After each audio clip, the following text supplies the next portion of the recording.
नमस्कार दोस्तों, स्वागत है आपका मेरे YouTube channel SSC exam finder में। मैं हूं एसपी मौर्य। आज लेके आया हूं एसएससी में पूछे गए मैथ के प्रश्नों का सॉल्यूशन। इस कड़ी में आज ये मेरा छठा वीडियो है जो 11 सितंबर 2024 को हुए फर्स्ट शिफ्ट के एसएससी सीजीएल टायर 1 का पेपर। तो हमारा वीडियो देखते रहें, लाइक करें, सब्सक्राइब करें और दोस्तों को शेयर करें, कमेंट करना ना भूलें। आइए शुरू करते हैं आज का टॉपिक। आज के टॉपिक का पहला सवाल है, एक निश्चित धनराशि पर साधारण ब्याज धनराशि का 5वां हिस्सा है और प्रति वर्ष ब्याज की दर वर्षों की संख्या की 5 गुनी। यदि ब्याज की दर में 3% की वृद्धि हो जाती है तो 6 वर्षों के लिए 5600 पर साधारण ब्याज काउंट करना। सबसे पहले आपको यहाँ पर ये देखना है कि जो साधारण ब्याज का फार्मूला होता है वो होता है मूलधन P अगर माना जाए गुणे दर R गुणे समय T बटा 100। यहाँ पर जो कंडीशन सवाल की दी हुई, तो सवाल में कहा है कि ब्याज धनराशि का 5वां हिस्सा है और प्रति वर्ष ब्याज की दर वर्षों की संख्या की 5 गुनी।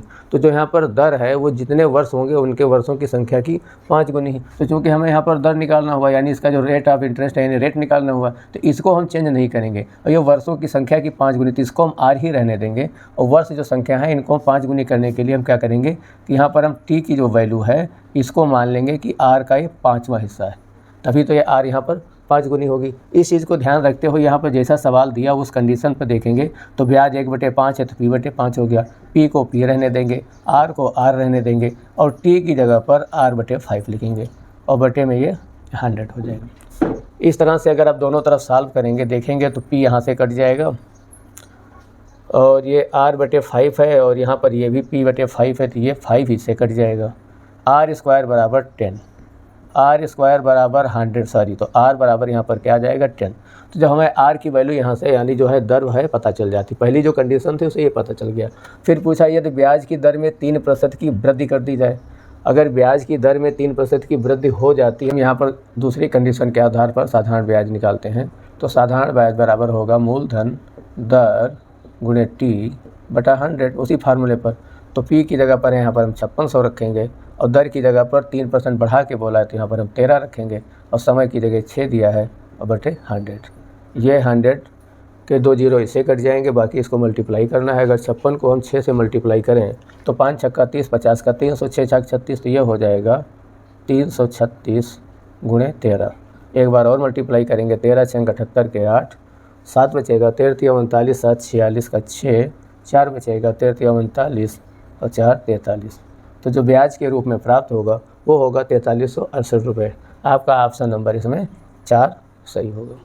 तो इस तरह का ये सवाल लगेगा। सवाल इस सेट का पहला ही क्वेश्चन था और पहला ही क्वेश्चन कन्फ्यूजन क्रिएट करता था, इसको समझना थोड़ा ज़रूरी हो जाता है। नेक्स्ट क्वेश्चन है, किसी वर्ग का क्षेत्रफल 16x² प्लस, यहाँ प्लस छूट गया है, 40x + 25 वर्ग इकाई है तो उस वर्ग का परिमाप क्या होगा। वर्ग का क्षेत्रफल यहाँ पर दिया हुआ है, वर्ग का क्षेत्रफल a², अगर साइड a हो तो वर्ग का क्षेत्रफल a² होता है।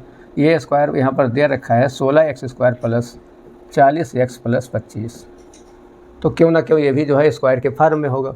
इसको एल्जेब्रिक रूप में देखा तो अगर हम 16 25 का मल्टीप्लाई करेंगे तो 400 हो जाएगा। 400 मल्टीप्लाई है, इसका मतलब कुछ ऐसी दो संख्याएँ सोचनी हैं जिनका टोटल 40 मल्टीप्लाई 400 होता है। तो 20 और 20 का टोटल 40 और 20 का स्क्वायर 400 होता है। तो हम 40 को 20 के फॉर्म में तोड़ेंगे तो ये हो जाएगा 16x² plus 20x plus 20x + 25। ये केवल सोचने की ज़रूरत है। अगर वैसे भी देखा जाए तो जो a + b का होल स्क्वायर होता है ये होता है a² plus 2ab plus b²। अगर यहाँ देखा जाए b को 5 मान लें तो ये 5 का स्क्वायर b हो गया। a को अगर हम 4x मान लें तो 4x का स्क्वायर 16 हो गया और इन दोनों का गुना का दुगना 4x का 5 4 5 20 दूना 40 है। इससे सिद्ध होता है कि 4x + 5 का ये होल स्क्वायर। फिर भी हम इसको यहाँ समझा देते हैं कि कैसे करते हैं। तो इसमें से हम 4x कामन लेंगे तो 4x प्लस ये 5 बचेगा और यहाँ पर 5 कामन लेंगे तो भी 4x + 5 ही बचेगा। ठीक है, तो जिस तरह से 4x + 5 पूरा ब्रैकेट कामन लेते हैं तो ये 4x + 5 हो जाता है। हाई स्कूल में क्वेश्चन में ये अलजेब्रा के इक्वेशन ये व्यंजक को समझाया जाता है। तो इस तरह से क्या हो जाता है, ये हो जाता है a² बराबर 4x + 5 का होल स्क्वायर। तो a बराबर क्या आ जाएगा 4x + 5। हमें निकालना है उस वर्ग का परिमाप। परिमाप क्या होता है भुजा गुणे 4, या हम कह सकते हैं 4 गुणे a, क्योंकि a हमने स्क्वायर को माना था। तो इस हिसाब से क्या हो जाएगा, 4 से गुणा हो जाएगा और ये 4x + 5 हो जाएगा इकाई, क्योंकि वर्ग नहीं होगा इसमें। तो 4 और 4x + 5 अगर ऐसा कहीं है, ऐसा कहीं नहीं है, होना तो चाहिए, क्योंकि क्षेत्रफल के रूप में ये दिया है तो परिमाप तो 4 × भुजा ही होता। भुजा आ गई 4x + इसको 4 से गुणा करेंगे, 4 × 16x + इसको एक बार और मल्टीप्लाई करके देख लेते तो हो जाएगा 16x + 4 × 5 = 20। अब अगर इसमें से हम इसके आंसर के हिसाब से निकालें तो आंसर के हिसाब से अगर हम इसमें से 2 कॉमन कर लें तो ये हो जाएगा 8x और ये हो जाएगा 10। आंसर इसका जो है बनाने के लिए थोड़ा सा बेवकूफ़ी कर दिया है। यहाँ आंसर तो यही था, लेकिन वो इसको इस तरह से लिखा और ये आंसर आपका है ये वाला। चलिए नेक्स्ट क्वेश्चन देखते हैं। फेस्टिवल सीजन में बिक्री के दौरान 1000 के अंकित मूल्य वाली कांस्य की एक वस्तु को 20, 30 और 10% की क्रमागत छूट पर बेचा जाता है। तो वही जो है लास्ट में उसका विक्रय मूल्य पूछेगा। तो यहाँ पर ध्यान देना है 20% + 30% + 10 प्लस नहीं लगाते हैं कॉमन, 20, 30 और 10% की छूट पर बेचता। तो वैसे तो इसका तिगड़म मतलब 3 छूट का फार्मूला भी होता है, लेकिन ये आसानी के लिए आप 2 को 2 बार भी सोच रहे तो आसान पड़ता है। 20 + 30 और -20 × 30/100। अगर इसको सॉल्व करेंगे तो 44 आ जाएगा। ये आ गया 2 का। अब हम 44, 10 को फिर यही ले लेंगे, 44 + 10 -44 × 10/100। इसको सॉल्व करेंगे 10 54 हो जाएगा, 4.4 उसमें से घट जाएगा तो ये आ जाएगा 49.6। ये जो वैल्यू आई ये परसेंट में आई। 1000 का जो हम परसेंट निकालेंगे तो यही वैल्यू 496 हो जाएगी। ये आपका आंसर इसका पहला होगा। अगला क्वेश्चन देखते हैं। अगला क्वेश्चन त्रिकोणमिति से है। 7 tan θ = 3। 7 tan θ = 3, तो इसे हम लिख सकते हैं tan θ = 3/7। फिर यहाँ पर क्या है, ये वाला जो व्यंजक दिया है इसमें से हम क्या करेंगे, कास को कॉमन ले लेंगे तो ये बचेगा 5 tan θ - 1। नीचे इसी तरह से बचेगा 5 tan θ + 2। और जब कॉमन लेंगे कास और कास तो दोनों क्या होंगे, कास और कास बाहर लिख देते हैं और ये दोनों कट जाएंगे तो केवल ये वैल्यू बचेगी। अब अगर हम tan θ का 3/7 इसी में पुट करने कुछ ना करें तो ये होगा 3/7 -1 ऊपर, यहाँ होगा 3/7 + 2 नीचे गुणा में, तो ये होगा 5 या 15/7, 7 इसमें से निकल जाएगा तो ये ऊपर बचेगा 8/7। और इसी तरह से ये होगा 5 या 15/7, 7 दूनी 14, 15 29/7, 7 7 फिर कट जाएगा। आपका आंसर आ जाएगा 8/29, जो ऑप्शन नंबर 4 होगा। नेक्स्ट क्वेश्चन है 3 sin 58 डिग्री बटे cos θ 32, 2 cos 62 बटे sin। यहाँ पर आपको पता है कि sin 90 - θ की वैल्यू होती है cos θ। अगर हम sin 58 को लिखना चाहें तो हम लिख सकते हैं sin 90 - 32 और बटे 5 cos 32। इसको चेंज नहीं करते हैं।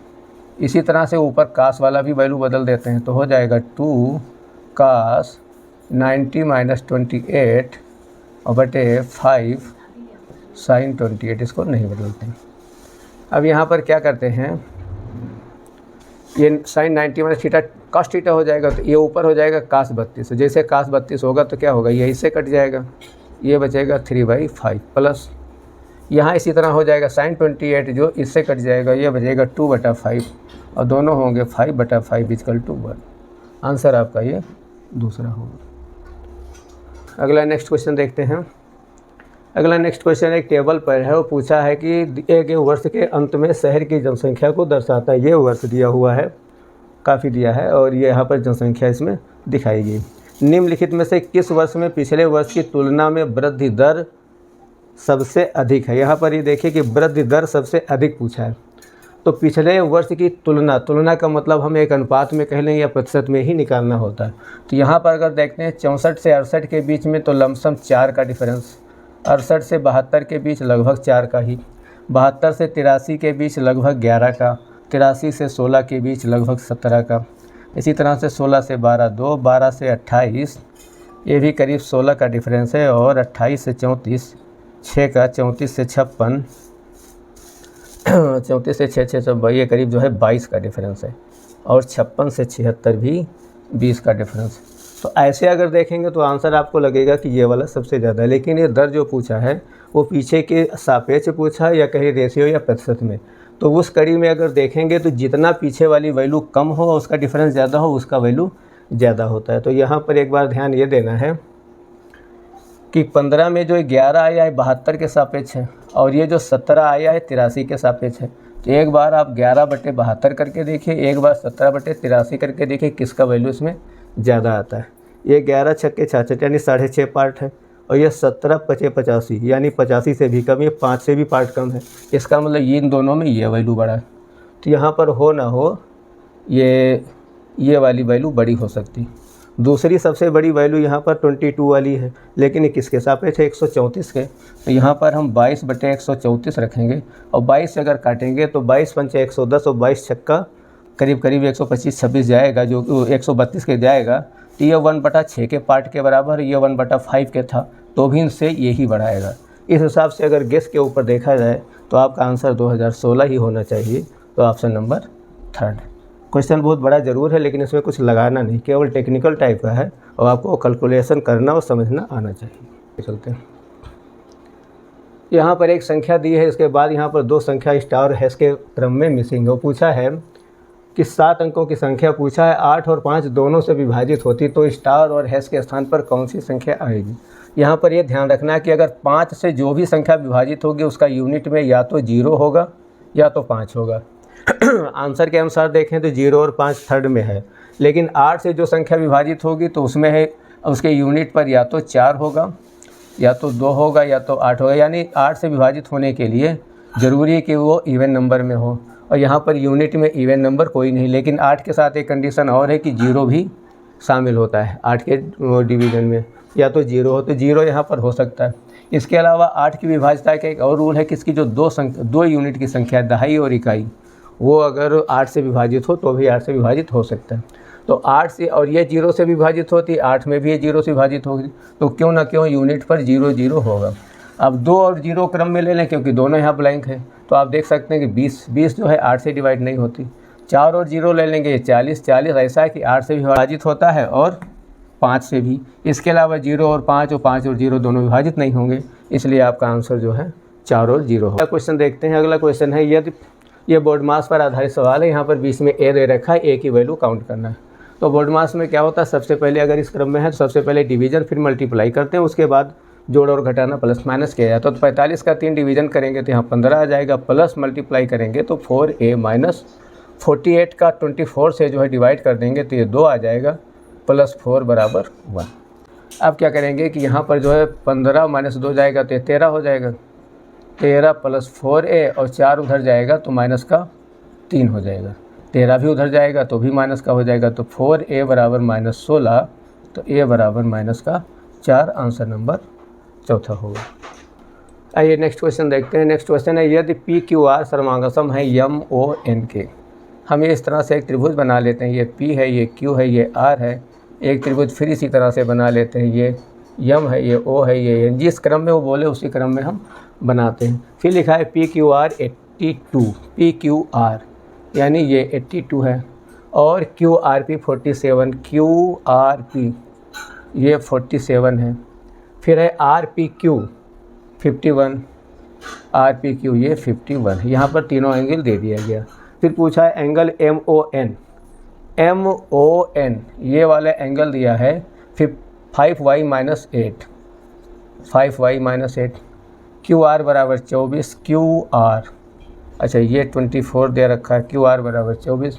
ON बराबर 3x प्लस y, ON ये दिया है 3x प्लस y, यहाँ से यहाँ की दूरी, तो x प्लस y का मान ज्ञात करें। यहाँ पर आप सीधे सीधे देख सकते हैं कि अगर ये सर्वांगसम है तो इसका मतलब यह एंगल इसके बराबर, यह एंगल इसके बराबर, यह एंगल इसके बराबर, या ये भी कह लें कि साइड के बराबर। तो ये साइड इस साइड के बराबर। उस कंडीशन में क्या होगा कि 3x प्लस y बराबर 24, एक इक्वेशन, और यहाँ से 5y माइनस 8 बराबर 82, 5y माइनस 8 बराबर 82। ये यहाँ पर 2 इक्वेशन दिए हुए हैं। तो 8 को उधर ले जाएंगे तो ये क्या हो जाएगा, 5y बराबर 8 उधर जाएगा तो इसमें जुड़ जाएगा तो ये हो जाएगा 90। तो y बराबर क्या होगा 18×95, यानी y की वैल्यू 8 आ जाएगी। जैसे y की वैल्यू यहाँ 8 आएगी, इधर जाएंगे घट जाएगा, 8 बचेगा 16। हाँ, तो x की वैल्यू तो थोड़ा सा गड़बड़ आएगी, तो x + y, खैर ठीक है। y की वैल्यू यहाँ पर दिया था 3x + y बराबर ON, और ON 3xy ON था, और यहाँ OR 24 की वाट था, ठीक है। तो 3x + y बराबर 24, कोई नहीं, y की जगह हम इधर सॉल्व कर लेते हैं। 3x + y की जगह 18 बराबर 24, 18 उधर जाएंगे घटा देंगे तो आ जाएगा 6, और x बराबर आ जाएगा 2। तो x + y की वैल्यू पूछा है, तो x + y बराबर 18 + 2 यानी 20। आंसर नंबर आपका 4 हो। चलिए नेक्स्ट क्वेश्चन देखते हैं। यदि एक आदमी 10 लीटर दूध में 6 लीटर पानी मिलाता है और दूसरा आदमी 8 में 4 लीटर, तो मिश्रण में दूध का अनुपात क्या हो। तो जब 10 में 6 लीटर मिलाता है तो टोटल क्या हो गया 16 लीटर, लेकिन दूध की मात्रा जो होगी वो क्या होगी, दूध की मात्रा तो 10 ही है, तो यह दूध की मात्रा 10/16 भाग होगी। इसी तरह दूसरे वाले में 4 लीटर मिलाता है तो टोटल 12 हो जाता है, तो दूध की मात्रा क्या होगी 8/12 भाग होगी। हमें पूछा है दूध का अनुपात क्या, इन्हीं दोनों को हम भाग कर देते हैं। तो जो हम इनका अनुपात निकालेंगे तो हो जाएगा 10/16 × 12/8, काट लेंगे तो क्या होगा 4 × 12, 4 दूनी 8, 2 5 10, तो आ जाएगा 15/16, जो कि ऑप्शन होगा आपका पहला। रेखा की लंबाई 9 हो और एक उभयनिष्ठ आंतरिक स्पर्श रेखा की लंबाई 5 हो, तो दोनों वृत्तों की त्रिज्याओं का गुणनफल क्या होगा। यहाँ पर खास ये पॉइंट जानना है कि जो दो वृत्त होते हैं उनके उभयनिष्ठ स्पर्श रेखा की जो लंबाई होती है, तो यहाँ पर एक बाह्य और एक आंतरिक है। तो बाह्य वाली जो स्पर्श रेखा की लंबाई होती है ये दिया है 9, तो हम 9 रख लेंगे। 9 बराबर होता है √d² - r1 - r2 का होल स्क्वायर, और दूसरा जो आंतरिक है वो होगी, आंतरिक की वैल्यू 5 रख लेते हैं, ये भी इसी तरह से होगी, तो ये होगी d² - r1 + r2²। यहाँ पर ये देखना है कि इसमें -1 r1 - r2, यहाँ r1 + r2 का स्क्वायर होता है, बाकी दोनों इक्वेशन एक जैसा होते हैं। अगर इस पर रूट है, इसको स्क्वायर किया जाए तो ये स्क्वायर हो जाएगा, यहाँ पर रूट हट जाएगा। तो इस तरह से हम देखते हैं, इसको हम लिख सकते हैं 81 = d² - r1 - r2 का होल स्क्वायर, और दूसरा हो जाएगा 25 बराबर d² - r1 + r2 का होल स्क्वायर। ये दो हमें यहाँ पर इक्वेशन प्राप्त हो जाते हैं। अब इसको हम क्या करते हैं कि अगर हम इसे आपस में घटा देते हैं, आप ध्यान दीजिए कि यहाँ पर d की ज़रूरत है नहीं, न d का वैल्यू दिया, हमें यहाँ पर r1 और r2 का मान या उनका गुणनफल प्राप्त करना है। तो इस तरह से इसको अगर हम माइनस कर देंगे तो ये माइनस हो जाएगा, ये प्लस हो जाएगा, यहाँ से d कट जाएगा, 81 से 25 जाएगा तो ये 56 बचेगा, और यहाँ पर इसमें से ये घट जाएगा, तो ये कुछ इस तरह हो जाएगा r1 + r2 का होल स्क्वायर -r1 - r2 का होल स्क्वायर। अब केवल इसको सॉल्व करने की बात है, तो यहाँ पर देखें a + b का होल स्क्वायर का फार्मूला लगाएंगे, और यहाँ पर a - b के होल स्क्वायर का। तो आप जैसा जान रहे हैं कि r1 + r2 के स्क्वायर बराबर अगर हम निकालेंगे तो ये हो जाएगा r1² + r2² + 2r1 r2। ये पहला वाला पार्ट, फिर हम माइनस लिखेंगे। अब दूसरा वाला पार्ट निकालेंगे, माइनस के लिए ब्रैकेट लगाना ज़रूरी हो जाता है। तो r1² + r2² - 2r1 r2 इस तरह से लिखेंगे, और ये किसके वैल्यू बराबर थी, ये थी वैल्यू बराबर 56 के। कन्फ्यूज़न मत होइएगा, ये इधर का पार्ट हम यहाँ पर लिखे हुए हैं, ठीक है। अब अगर इसको हम माइनस करेंगे तो आप देखिए ये जाएगा तो -r1, ये होगा -r2, और ये यहाँ पर प्लस हो जाएगा, क्योंकि माइनस से इसके चिन्ह बदलेंगे तो ये -r1 r1 से कटेगा, r2 r2 से कटेगा, और ये प्लस हो जाएगा तो दोनों जुड़ जाएंगे, तो ये हो जाएगा 4r1 × r2, इधर है 56। इस तरह से अगर हम r1 r2 की बात करें तो r1 r2 गुणा में तो ये 56/4 हो जाएगा, 56/4। इसको जो हम काटेंगे तो आ जाएगा 14। और यही क्वेश्चन पूछा था, दोनों वृत्तों की त्रिज्याओं का गुणनफल क्या होगा, यानी r1 × r2 का ही वैल्यू निकालना था, जो कि यहाँ पर 14 होगा। ये का सवाल इस तरह से लगना था, राइट। चलिए नेक्स्ट क्वेश्चन देखते हैं। चलिए अगला क्वेश्चन है x² + y² बराबर 280 दिया, x y बराबर, यहाँ पर भी जो बीजगणित के फार्मूले के अकॉर्डिंग चलेंगे, तो अगर हम x + y का होल स्क्वायर निकालें तो क्या होगा, x² + y² + 2xy। यहाँ पर ये वाला फार्मूला, दूसरी तरफ एक और फार्मूला x - y का अगर होल स्क्वायर निकालें तो ये क्या होगा, x² + y² - 2xy। तो आप यहाँ पर देखें कि एक्स वाई का वैल्यू 120 दिया हुआ है और X square plus Y square का दिया है। तो अगर हम इन दोनों की वैल्यू यहाँ पर रख देते हैं पहले वाले में तो इसका वैल्यू निकल आएगा, दूसरे वाले में रख देते हैं तो इसका वैल्यू निकल आएगा। हमने फार्मूला एक साथ ज़रूर लिख दिया लेकिन यहाँ पर वैल्यू को जो है देखना है। तो इसकी जगह 280 हो जाएगा और यहाँ पर 120 दूना 240। तो इसको अगर ध्यान से देखें तो ये हो जाएगा 280 प्लस 2 गुणे 120 ऊपर वाला, और इसमें हो जाएगा इसी तरह से 280 सॉरी इसमें माइनस होगा 280 माइनस 2 गुणे 120, ये माइनस वाला होगा। तो पहले वाले इक्वेशन से x प्लस वाई का होल स्क्वायर जो आएगा ये दोनों जुड़ जाएगा 280 और 240, ये हो जाएगा 520। तो इसकी वैल्यू यहाँ पर टोटल कर लेंगे तो ये 520 हो जाएगा और यहाँ पर ये 280 से 240 घट जाएगा तो ये केवल 40 बचेगा। तो इस तरह से आपको यहाँ पर जो दो इक्वेशन प्राप्त होंगे वो हो जाएगा x प्लस वाई बराबर अंडर रूट 520 पहला वाला और x माइनस वाई बराबर अंडर रूट 40 दूसरा वाला। 520 को अगर हम इसको देखते हैं कितने से कटेगा, ये 13 गुणे 40 कटेगा और ये तो ऑलरेडी 40 है ही। अब हमें यहाँ पर पता क्या करना है ये जाने दीजिए, यहाँ पर ये पता करना है एक्स माइनस वाई बटे एक्स प्लस वाई, यानी इसको हमें केवल रेशियो पता करना है। तो एक्स माइनस वाई बटे एक्स प्लस वाई। क्वेश्चन को पहले ही पूरा सॉल्व करने की कोशिश ना करें क्योंकि क्या आंसर निकालना उस पर फोकस ज़रूर करें, क्योंकि आंसर में केवल रेशियो निकालना। तो इस रेशियो को हम इसी तरह से लिख देंगे तो ये 40 हो जाएगा और नीचे आ जाएगा अंडर रूट में 13 इंटू 40। ऊपर भी रूट है नीचे भी रूट है, तो अगर देखेंगे 40 दोनों आपस में कट जाएंगे। और इनको अगर हम एक साथ लिखना चाहें तो 1/13 यानी लिख सकते हैं, या इसको 1 का रूट 1 रूट कोई फ़र्क नहीं पड़ता तो इसको हम जो है ऐसे भी लिख सकते हैं। तो इसका जो आंसर होगा 1/√3 ऑप्शन नंबर 2 होगा। चलिए नेक्स्ट क्वेश्चन देखते हैं। अगला क्वेश्चन है प्रथम 45 प्राकृतिक संख्याओं के वर्गों का योग। अब ये ध्यान रखें कि कोई भी प्राकृतिक संख्या है उनके जो वर्गों का योग होता है उसका फार्मूला होता है 1/6 n + 1 2n + 1।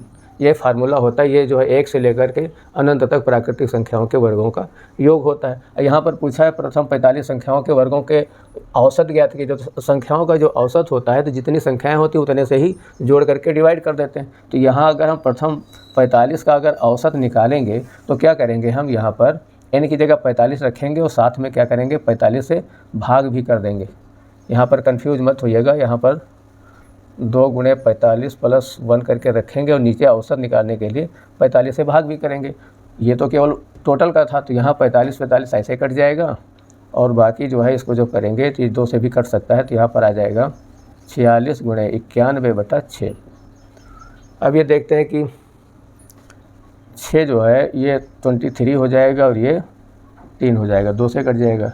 ये 3 से नहीं कटेगा तो अब आपको केवल मल्टीप्लाई ही करना है। 23 बन जा 23 का 3 होगा 2 बचेगा और 23 नामा या ऐसे करिए 2 नाम 18 180 और 3 नाम 27 यानी 207 और यहाँ पर 2 बचा ही था तो ये हो जाएगा 209। ऊपर का मल्टीप्लाई 3, इसको डिवाइड करना है 20 93 को अगर हम 3 से डिवाइड करेंगे 3 6 18 2 29 3 नाम 27 2 23 और 2 23 के बाद ये आएगा 7 बार 21 फिर आएगा 20 में जाएगा 3 6 18 3 6 18 3 6 18 या हम चाहें तो इसको लिख सकते हैं 697.67 697.67 ऑप्शन नंबर आपका ये 3rd होगा। तो ये इस तरह से।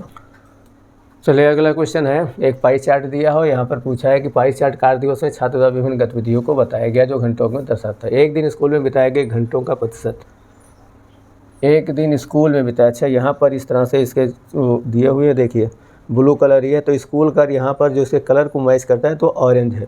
तो ऑरेंज के हिसाब से स्कूल का जो है 6 घंटे आता है। हिस्सा क्या है 6 घंटे आता है और पूरा जो है यहाँ पर चार्ट जो दिया 6 4 10 2 12 12 4 16 16 और 18 16 और 8 24 यानी 24 घंटे का पाई चार्ट दिया है। 24 घंटे में जो 6 है वो क्या है 24 का चौथा पार्ट 6 चौक 24 होता है तो चौथा पार्ट का मतलब 1/4। अब अगर किसी वस्तु का किसी का भी अगर 100% करें तो उसका जो 1/4 होता है वो क्या होता है 25% होता है। तो यहाँ पर केवल आपको सोचना और समझना है, सोचते समझते ही आपका आंसर 25% आ जाएगा। इसमें कुछ लगाने वाली बात नहीं है। ठीक है नेक्स्ट अगला क्वेश्चन है, सुनीता और ममता के बीच चुनाव में 85% मतदाताओं ने अपना मत डाले लेकिन 2% मत अवैध हुए।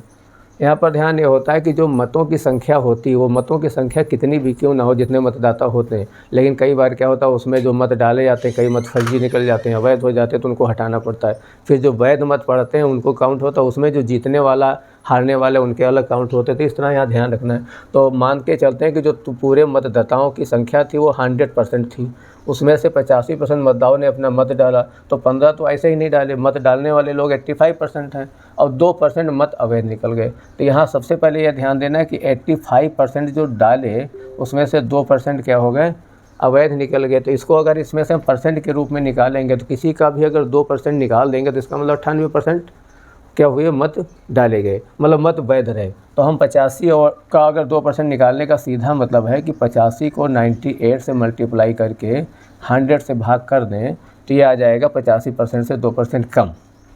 तो यहाँ पर भाग करने के लिए क्या करेंगे, 5 और 40, 4 होगा, 5 9 45, 4 1 4, 490। इसी तरह से 8 से करेंगे, 8 8 64 होगा, 8 9 72, 64, 76 764, 0 9 4 13 30 और 6 4 10, यानी ये 83.3 आ जाएगा। ये क्या आएगा परसेंट में, इस हिसाब से 85 से जो 2% घटाएंगे, जैसे ये आ जाएगा, ये इतना हुआ है 83.3%, तो ये 83.3% जो है इसका 78% और निकालना। तो हम यहाँ पर मान के चलेंगे 83.3 और इनका हम निकालेंगे 78%। ये बराबर होगा सुनीता को प्राप्त मत 974। इसको अगर हम पूरा सॉल्व करने की कोशिश करेंगे तो ये होगा 83.3 गुणे 78/100 बराबर 64974। 100 को उधर ले आएंगे और इसका हम इधर मल्टीप्लाई कर देंगे। तो 8 3 24, 8 3 24 और 2 26 और 8 8 64, 2 66, 7 से 7 3 21, 7 3 21 और 7 8 56, 58। ये इधर हो जाएगा 4 6 5 6 3 9 6 8 4, यहाँ पर 6। ये संख्या इन दोनों का गुणा हो गया, जो ये 0 था हम इधर भेज देते हैं तो आ जाएगा 6 4 9 7 4 0 0। तो इसके बराबर ये है। तो यहाँ पर हम क्या करेंगे, 1 के बराबर लिखेंगे। तो 1 के बराबर क्या होगा, 6 4 9 7 4 0 0 बटा 6 4 9 5 6 1 7, सॉरी 5 कहाँ से लिख गया ये। तो 1 बराबर ये होगा, तो यहाँ से 1 तो पूरा कट जाएगा, 100 आ जाएगा, तो 1000 आएगा। तो यहाँ पर 100 के बराबर क्या होगा, हमको 100% निकालना है। तो 100 के बराबर 1 कट करके यहाँ इसकी गुणा 100 हो जाएगी, बराबर हो जाएगा 0 0 0 0 0, 1 लाख। यही हमें 100% की वैल्यू निकालनी थी जो मतदाताओं की संख्या होगी। तो इस तरह से ऑप्शन नंबर ये पहला सही होगा। चलिए अगला क्वेश्चन देखते हैं। अगला ये एक बार ग्राफ दिया गया दंडालेख के रूप में और यहाँ पर प्रत्यक्ष विदेशी निवेश को डॉलर में दर्शाया गया। 2018-15 में निवेश का अनुपात क्या था, ये सब मिलियन डॉलर में। तो पहले तो आप ग्राफ को देखिए और समझिए क्या चीज़। तो ग्राफ के डॉलर में क्या है, 2014, 15, 16, 17, 18, 19 सालों में ये है और ये इन्वेस्टमेंट मिलियन डॉलर में किया गया है। क्वेश्चन में पूछा गया है कि 18 और 15 में निवेश का अनुपात क्या था। तो एकदम सिंपल सा है। 18 में अगर हम निवेश की बात करेंगे, यहाँ देखेंगे तो ये वाली लाइन 60 की है, इसके ऊपर आधा है तो 65 हो गया, 65 मिलियन डॉलर। यहाँ हो गया 65 मिलियन डॉलर। और 15 में अगर आएंगे तो 15 में ये देखेंगे 60 हो गया। तो यहाँ केवल आपको रेशियो दिखाना है 65 मिलियन डॉलर बटे 60 मिलियन डॉलर। तो 65 बटे 60 क्या है, सीधे के सीधे 5 से डिवाइड होगा। 13 पचे 65, 12 बचे 5 60, ये हो जाएगा 13 बटे 12, जो कि ऑप्शन नंबर आपका क्या होगा, 3rd सही होगा। क्वेश्चन देखते हैं। अगला क्वेश्चन है कि दुकानदार अंकित मूल्य पर 20% की छूट देता है, इस प्रकार 10% का लाभ प्राप्त करता है। सपोज कर लिए कि उसका जो है कोई वस्तु थी वो 100% की थी और उसको उसने कुछ अंकित मूल्य पर किया, लेकिन उसे जो है छूट के बाद 10% का लाभ प्राप्त होता है। तो यहाँ पर उसका जो विक्रय मूल्य होगा, तो विक्रय मूल्य क्या होगा, 10% लाभ के साथ। तो 100% पर 10% जब लाभ मिलेगा तो ये बराबर हो जाएगा 110 रुपया। तो ये 110 रुपया जो ये प्राप्त करता है, ये क्या है, ये 20% छूट के बाद है। तो अब अगर ये विक्रय मूल्य है तो अंकित मूल्य यहाँ पर देखिए, अंकित मूल्य क्या है, अंकित मूल्य जो भी रहा होगा, सपोज करिए अंकित मूल्य भी अलग से मान लेते हैं, अगर वो 100 है उसमें 20% छूट दिया तो इसका मतलब 80% पर बेचा है। तो ये विक्रय मूल्य यहाँ है, तो ये अंकित मूल्य के सापेक्ष ये 80% के बराबर है। तो 80 बराबर 110, तो इसको हम निकालेंगे 100 बराबर, तो 110 बटे 80 गुणे 100, इसका 1 0 कट जाएगा, तो ये हो जाएगा 1100 बटे 8। आपको देखना यह है कि 1100 बटे 8 ये क्या है, अंकित मूल्य। और ये क्या है, विक्रय मूल्य। क्रय मूल्य क्या है, हम 100 मान के चलते हैं, हमने लिखा नहीं है लेकिन लिख लेते हैं। क्रय मूल्य बराबर 100 हम मान लेते हैं ये। अब लास्ट में पूछा है क्रय मूल्य और अंकित मूल्य का अनुपात क्या होगा। तो क्रय मूल्य हमने माना 100 और अंकित मूल्य अभी कैलकुलेट किया 1100/8। इसी को केवल सॉल्व करना है। तो ये ऊपर 800 हो जाएगा, नीचे 1100 हो जाएगा, 2 जीरो ऐसे कट जाएंगे। तो 8/11 आपका आंसर आ जाएगा, जो कि थर्ड होगा। ना पूरा सवाल सॉल्व करना है, ना ज़रूरत है, क्या आंसर पूछा है, क्या निकालना है, बस उस पर फोकस करिए। चलिए अगले क्वेश्चन में पूछा है कि स्थिर जल में नाव की चाल 18, धारा की चाल 3 और 105 किलोमीटर की दूरी तय करने आने जाने में समय क्या होगा। अब एक बात ध्यान रखें कि अगर नदी का फ्लो भी इस तरफ है और नाव जो जा रही वो भी इस तरफ है, इसका मतलब क्या होगी, दोनों को स्पीड एक तरफ चलेगी तो आपस में चालें जुड़ जाती हैं, और जब उनकी विपरीत चलती हैं तो चालें घट जाती हैं। तो हम यहाँ पर मान लेते हैं कि नाव की चाल जब उधर एक ही तरफ जब जाएगी, एक दिशा में, तो एक दिशा में जब जाएंगी तो दोनों चाल जुड़ जाएगी, वो हो जाएगी 18 + 3। और जब विपरीत दिशा में जाएंगी तब हो जाएगी 18 - 3। इसका मतलब ये 21 हो जाएगी और ये 15 km/h। इस तरह की ये चाल बन जाएगी। दूरी यहाँ पर दी ही है तो हम निकालेंगे समय। समय बराबर क्या होता है, दूरी बटे चाल। तो जब एक दिशा में जाएंगे तो दिशा में जाने में दूरी 105 ही है और चाल जुड़ी हुई रहेगी 21, और जब वापस लौटेंगे दूरी उतना ही तय करनी है और दिशा क्या हो जाएगी, विपरीत, तो चाल क्या हो जाएगी 15। इन दोनों को केवल सॉल्व करना है। तो 21 का 5 गुना 105 होता है, 15 का 7 गुना 105 होता है। इसका मतलब ये 5 और ये 7 आएगा, कुल क्या लगेगा 12 घंटे। आंसर आपका 2। बस इतना। अगले क्वेश्चन में थोड़ा सा ध्यान दीजिए। 2 वृत्त हैं जिनके त्रिज्याएँ 5 और 10 हैं और एक दूसरे से 17 सेंटीमीटर की दूरी पर है। उभयनिष्ठ अनुप्रस्थ स्पर्श रेखा की लंबाई ज्ञात करने की बात कर रहा है।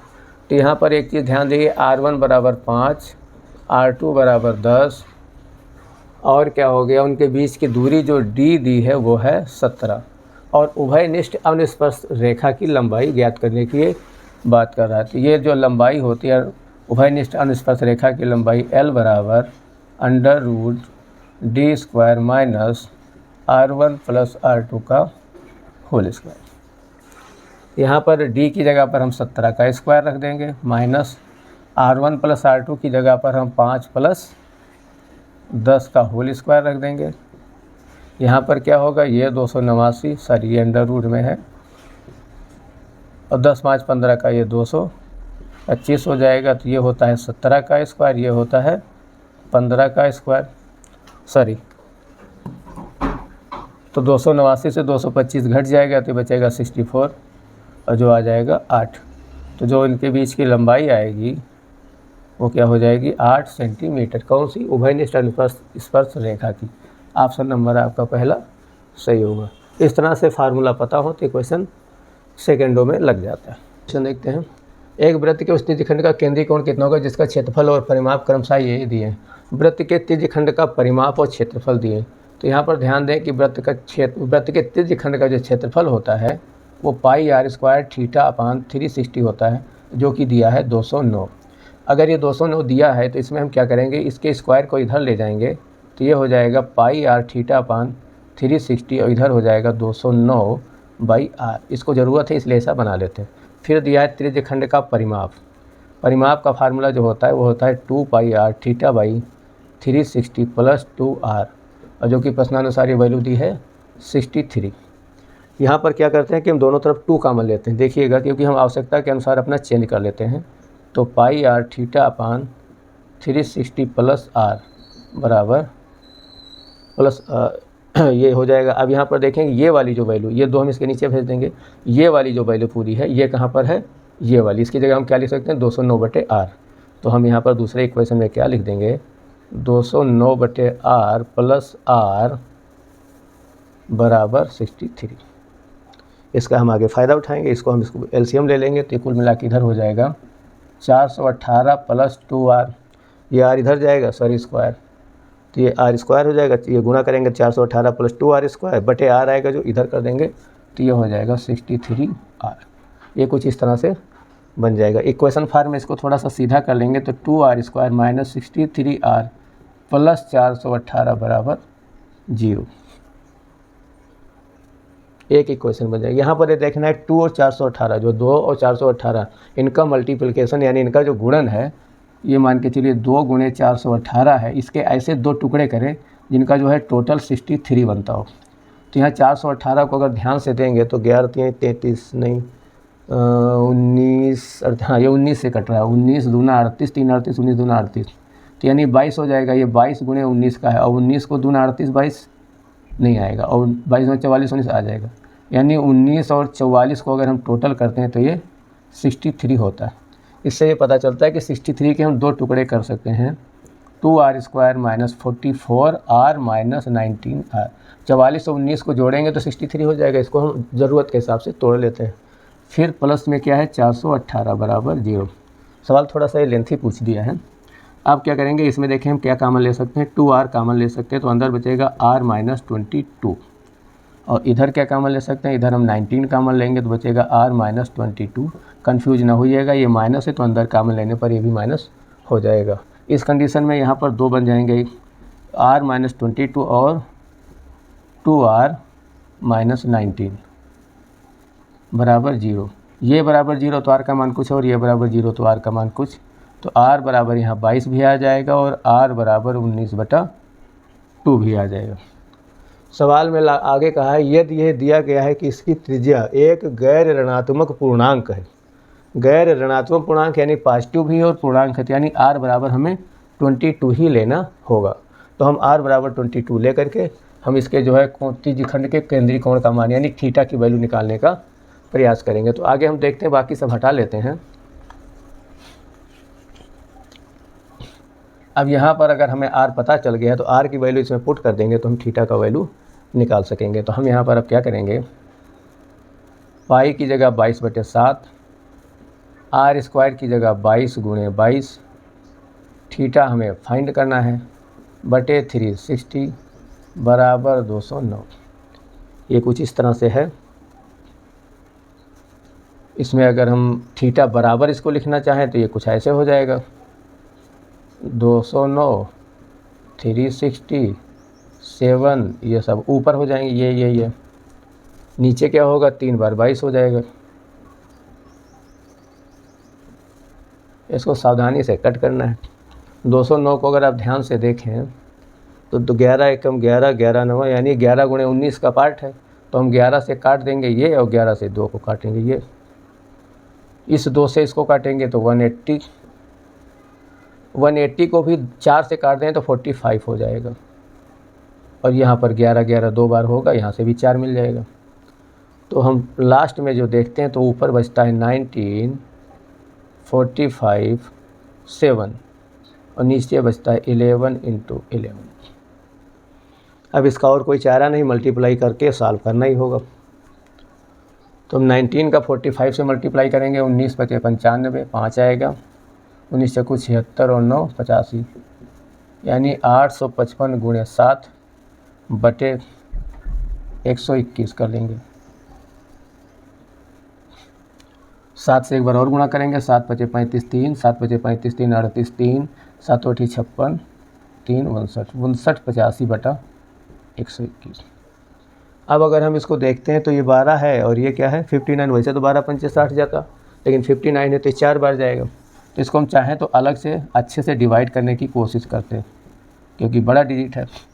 इसको हम 4 बार ले जाएंगे तो 4 × 1 = 4, 4 दूनी 8 यहाँ पर और 4 एकम 4। फिर इसको घटाएंगे, 8 से 4 जाएगा 4, 9 से 8 जाएगा 1, 5 से 4 जाएगा 1, उतारेंगे तो ये 5 आएगा। अब यहाँ देखना है कि 114 121 के करीब था, तो 5 उतारेंगे, संभावना है 9 बार जाएगा। तो 9 एकम 9, 9 दूनी 18, 9 एकम 9 1 10, 15 से 9 जाएगा 6, 13 से 8 जाएगा 5 और यहाँ कुछ और नहीं बचेगा, तो 56 हो गया। दशमलव लगाते हैं, 0 बढ़ाएंगे तो 560 हो जाएगा। 12 चौक 48 49.4। आंसर क्या आ रहा है, यही आएगा, क्योंकि इसको वैल्यू को और आगे ले जाएंगे। 5 बार तो जाएगा नहीं, 12 × 5 = 60 हो जाता है। इसके आगे कुछ और डिजिट आएगा तो 1 अंक तक लेंगे तो अगली डिजिट बढ़ा देते हैं, तो ये हो जाएगा 49.5 डिग्री एंगल जो कोणों के द्विखंड का होगा। चलिए नेक्स्ट क्वेश्चन देखते हैं। यहाँ पर त्रिकोणमिति का सवाल है। 7 का square theta plus 5 sine square theta minus 6 बराबर 0 हो, जहाँ थीटा का मान एक्यूट एंगल 0 से 90 के बीच है। तो इसका वैल्यू फाइंड करने की बात कर रहा है। तो अब जो दिया हुआ उसी से हम फ़ायदा उठाते हैं। दिया है 7 cos square theta plus 5 sine square theta बराबर 6, माइनस 6 को उधर ले जाएँ तो ये बराबर 6 हो जाएगा। ये 7 कास स्क्वायर थीटा जो दिया इस पर आप फोकस करें तो 7 को हम क्या करते हैं कि 2 टुकड़ों में तोड़ देते हैं। यहाँ लिख देते हैं 2 cos square theta plus 5 cos square theta, क्योंकि 2 कास स्क्वायर थीटा 5 क्या होगा 7 हो जाएगा। तो और चीज़ ध्यान दीजिए, अगर इसमें से हम 5 कॉमन ले लें तो क्या होगा cos square theta plus sine square theta, जो कि क्या होता है 1 होता है। तो ये 1 हो जाएगा, ये 5 बचेगा। तो कुल मिला के हम ये कह सकते हैं 2 कास स्क्वायर थीटा प्लस 5 बराबर 6, ये भी उधर जाएगा 1 हो जाएगा। तो कास स्क्वायर थीटा बराबर 1/2, 5 इधर जाके घट जाएगा, 2 उसके नीचे आ जाएगा। तो जब कास स्क्वायर थीटा बराबर 1/2 तो कास थीटा बराबर 1/√2, और 1/√2 कास का किसका मान होता है, ये होता है कास 45 का। तो कास थीटा बराबर 45, इससे प्रूफ होता है कि थीटा जो है वो 45 डिग्री सेंटीग्रेड है। कंडीशन भी 0 से 90 के बीच है। अब ये पूछा है कि इसकी वैल्यू बताएं। आप कुछ नहीं करना है, अगर हम थीटा 45 जान ही गए हैं तो यहाँ पर हम सेक थीटा की रख देंगे। सेक थीटा का मान क्या होता है, कास का उल्टा होता है। तो यह हो जाएगा, जैसे हम थीटा का मान 45 रखेंगे तो सेक थीटा का वैल्यू √2 प्लस tan 45 का मान 1 होता है +1 बटे इसी तरह से √2 -1, ये वैल्यू आएगी। इसको केवल हमें क्या करना है, इसको केवल कैलकुलेट करना है। जैसे यहाँ नीचे √2 -1 आता है, इसको अगर हम कॉन्जुगेट से गुणा कर दें, कॉन्जुगेट का मतलब जो चिन्ह है उसका उल्टा और उसी संख्याओं से, तो इसको हम कुछ इस तरह से लिख सकेंगे √2 + 1 एक बार, √2 + 1 2 बार। इसको हम इससे गुणा कर रहे हैं और नीचे होगा √2 1 माइनस का और √2 1 प्लस का। यानी ये दोनों वैल्यू हमने अपनी तरफ से लिखी हैं केवल फ़ायदे के लिए। आप ध्यान देंगे a - b a + b का ये रूल बन जाएगा। तो ये क्या हो जाएगा a² - b², ऊपर ये a + b का होल स्क्वायर हो जाएगा, whole square under root cut जाएगा तो ऊपर आ जाएगा √2 + 1 साफ साफ, और नीचे इनका जब a² - b² करेंगे तो आ जाएगा 2 - 1, 2 - 1 1 होता है। इसका मतलब कुल मिला के आंसर जो आएगा वो आएगा √2 + 1, जो कि आपका आंसर नंबर 3 होगा। यह सवाल कुछ इस तरह लगेगा, ठीक है। दोस्तों आप ध्यान रखिए, ये 10 सितंबर 2024 का 3rd शिफ्ट का ये 6ठा वीडियो है जो SSC CGL टायर 1 का हुआ था। तो SSC CGL टायर 1 के मैथ का ये 3rd शिफ्ट का 6ठा वीडियो है। चलिए आगे चलते हैं। कागज़ का एक आयताकार टुकड़ा 50 मीटर लंबा और 22 मीटर चौड़ा है। यही इस तरह से कागज़ का टुकड़ा है जहाँ की ये 22 है और ये 50 है मीटर। कागज़ को उसकी चौड़ाई के साथ लपेटा जाता है, यानी ये चौड़ाई है, इसके साथ लपेटा जाता है, इसका मतलब ये है, और आगे बेलन बन जाता है। सवाल कुछ इस तरह कह रहा है तो ये कुछ इस तरह से बन जाएगा। तो ये तो 50 ही रहेगा, और ये वाला जो 22 है, ये 22 यही बन जाएगी 2πr, यानी परिधि के फार्म में पलट जाएगा। तो आप इसको ऐसे कह सकते हैं, अब इसको ऐसे कह सकते हैं कि ये एक बेलन का रूप ले लेगा, और ये जो इसकी परिधि होगी ये 22 होगी, जो कि 2πr के बराबर होगी। अगर यहाँ पर ये 2πr के बराबर होगी तो यहाँ से हम r का वैल्यू निकालेंगे, 2 इससे कट जाएगा और r की वैल्यू क्या आ जाएगी 11/π। यहाँ पर एक बात और देखते हैं कि 11/π के बजाय हम सीधे वैल्यू ही रख देते हैं। यहाँ से हम सीधे r निकाल लेते हैं, तो r बराबर हो जाएगा 22/2π, बराबर हम कर सकते हैं 22, इधर बराबर नहीं लिखते, बराबर हम कर सकते हैं 22/2 × 22/7, तो ऊपर हो जाएगा, ये इससे कट जाएगा, यानी यहाँ वैल्यू आ जाएगी r की 7/2। अगर r की वैल्यू 7/2 आ जाएगी तो पूछा है वेलन का आयतन, और वेलन के आयतन का जो फार्मूला होता है वो होता है v = πr²h। तो पाई की जगह हम 22/7, r² की जगह हम 7 × 7/2 × 2 चूँकि स्क्वायर में है, और h की जगह 50 जो कि इसकी बेलन की लंबाई। यहाँ से अगर हम देखेंगे तो ये 7 से एक 7 कट जाएगा, 1 2 से 11 कट जाएगा, और ये 2 से चाहें तो 50 काटें या ना भी काटें, आगे देखते हैं। तो 11 सती 77, यह आएगा 77/2 गुणे 50। हम इसको काटने के बजाय इसको हम 2 से और गुणा कर देते हैं, तो ये हो जाएगा 100, तो ऊपर हो जाएगा 77, 100 नीचे हो जाएगा 4, जो कि सॉल्व करना थोड़ा आसान होगा। 4 से इसको भाग देंगे, 4 एकम 4 3 37, 4 9 36, 125 बार जाएगा। ये 1925 क्या आएगा, सेंटीमीटर या मीटर क्यूब, जो भी है मीटर क्यूब। तो ये आपका आंसर पहला होगा। है नेक्स्ट क्वेश्चन देते हैं। नीचे दी गई तालिका 2019 के माह के दौरान कंपनी के 5 कर्मचारियों द्वारा अर्जित आय रुपए में। ये 5 जो है लोगों द्वारा है, इस तरह से इनकम इनकी हुई है, ठीक है। ये यहाँ पर टेबल दिया हुआ है। इस अवधि के दौरान कंपनी द्वारा भुगतान की गई कुल एरियर की राशि, दी गई अवधि के दौरान भुगतान किए गए बोनस की कुल राशि का कितना प्रतिशत। यहाँ पर ये पूछा है ये वाला कुल एरियर की राशि, पूरे एरियर को हम यहाँ पर क्या करेंगे, ऐड कर लेंगे, और कुल बोनस की राशि इसको ऐड कर लेंगे। तो यहाँ पर एरियर का टोटल करेंगे और ये बोनस का टोटल करेंगे। तो एरियर का टोटल करेंगे, दोनों में 00 है तो ये 00 होगा। फिर क्या करेंगे, 6 3 9 9 18 18 8 26 26 5 31 का 1 हासिल 3 बचेगा, 5 5 10 4 14 4 18 4 22 और 3 25, ये इसका टोटल आ गया। फिर इसी तरह इसका टोटल करेंगे तो 2 0 ऐसे ही हो गया, 8 7 15 5 20 1 21 3 24 का 4 2 बचेगा, 2 2 2 2 2 5 है और 1 हासिल करके 12, तो ये आ जाएगा 12,400। सवाल कह रहा है कि ये इससे कितने प्रतिशत है, तो हम यहाँ पर लिखेंगे 25100 बटा 12400 100 से मल्टीप्लाई करेंगे तो ये परसेंटेज में वैल्यू आ जाएगी। ये 0 इससे काट देंगे और देखते हैं क्या ये 4 से कटता है, तो ये 4 से ये तो कटता है, 31 हो जाएगा। ये 4 छंग 24, 1 बचेगा 11, 4 दूनी 8, 3 30, 4 7 28, 2 20, 4 5 20, ये इस तरह से आ जाएगा। तो लास्ट में आपको जो बचता है वो है 6275 बटा 31। इसको डिवाइड करेंगे तो पूरा 2 बार जाएगा, 31 दूना 65, उसके बाद 7 उतारेंगे नहीं जाएगा, 0 लगाएंगे, फिर हो जाएगा 75 होगा तो एक बार फिर ये 2 बार जाएगा, 31 दूना 65, तो यहाँ पर 8 7 15 बचेगा, 15 का मतलब ये 50 हो जाएगा। और 50 में 31 का टेबल कितनी बार जाएगा, 50 में अगर 30 होता तो 150 में तो 5 बार जाता है, 31 है तो 4 बार जाएगा, 202.4।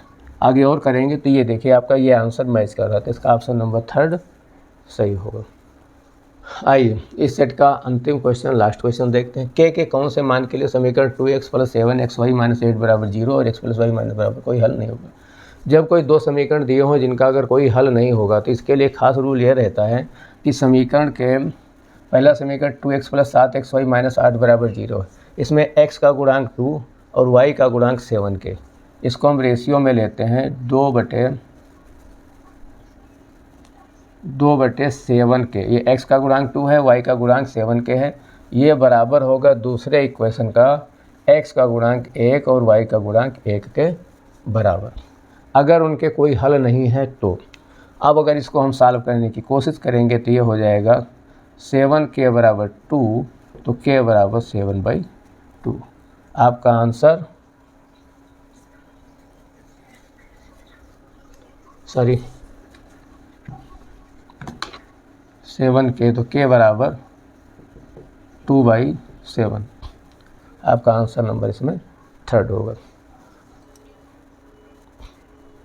तो ये रहा आज का हमारा 6ठा वीडियो। उम्मीद है आपको पसंद आया होगा। आप हमारा वीडियो देखते रहें, लाइक करें, सब्सक्राइब करें और दोस्तों को शेयर करें और कमेंट करते रहें, हमें प्यार देते रहें, मोटिवेशन दें और हम अच्छे से अच्छा वीडियो बनाने का प्रयास करते रहें। धन्यवाद। जय हिंद। अपना